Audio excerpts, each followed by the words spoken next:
ఒక వేలోనే public stops స్టాపులు పెట్టుకోండి. కొంచెం అంత స్టెరైల్తో వస్తుంది. డి డి వేస్తుంది. డి వేస్తుంది అంతే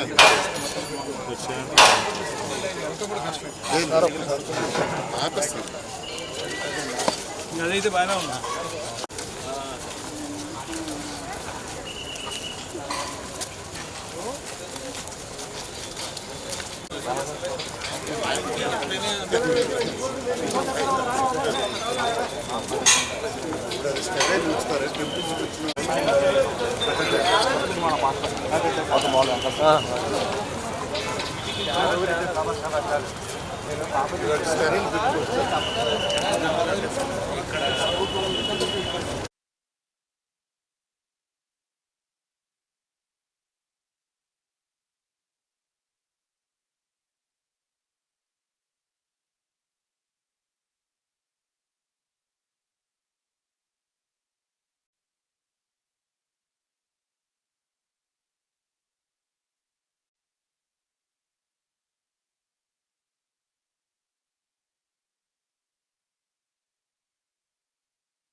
కొద్దిగా ఫిషర్ మ్యాన్కి చెప్పాలి సార్. స్విమ్మర్స్ చెప్పి మనం స్విమ్మర్స్ పెట్టిద్దాం.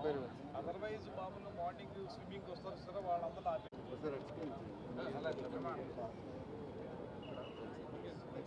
వెళ్దామా సార్ సైన్స్ సెంటర్?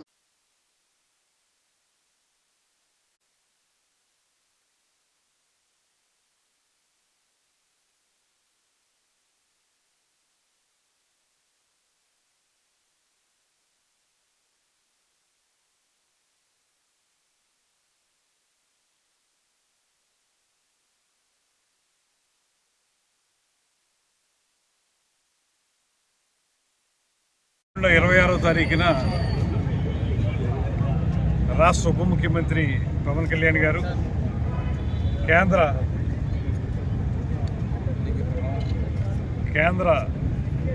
పర్యాటక మరియు సాంస్కృతిక శాఖ మంత్రులు గజేంద్ర సింగ్ షెకావత్ గారు, అదేవిధంగా మన పార్లమెంట్ సభ్యులు పురంధేశ్వరి గారు అఖండ గోదావరి ప్రాజెక్టు శంకుస్థాపనకు విచ్చేస్తున్న సందర్భంగా ఇక్కడ పుష్కర్ ఘాట్లో ఎక్కడెక్కడ మనం శంకుస్థాపన శిలాఫలకాన్ని వేయాలి, అదేవిధంగా సభ ఎక్కడ పెట్టుకోవాలి.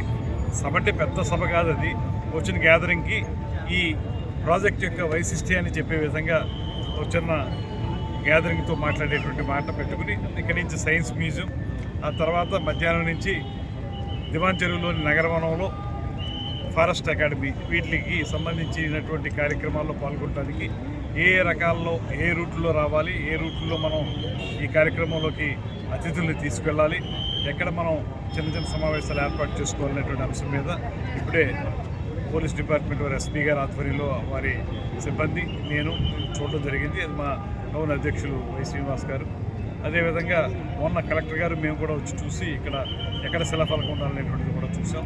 మొత్తంగా వచ్చే ఉప ముఖ్యమంత్రి గారికి విపరీతమైనటువంటి జనాదరణ ఉన్నటువంటి నాయకుడు కనుక వచ్చేటువంటి క్రౌడ్ అది ఇబ్బంది పడకుండా ఏ రకంగా ఆయన్ని తీసుకురావాలి, తిరిగి ఆయన్ని జాగ్రత్తగా ఏ రకంగా వారిద్దరిని వెనక్కి పంపాలి, అదేవిధంగా జనాన్ని ఎలాగ మనం వాళ్ళు వచ్చి చూసి వెళ్ళే విధంగా చేయాలనేటువంటి అంశం మీద ఒక ప్రణాళిక తయారు చేస్తాం. దాని ప్రకారం నడుపుతాం. ఎల్లుండి కార్యక్రమాన్ని విజయవంతం చేయాల్సిందిగా ప్రజలందరినీ కోరుకుంటాం.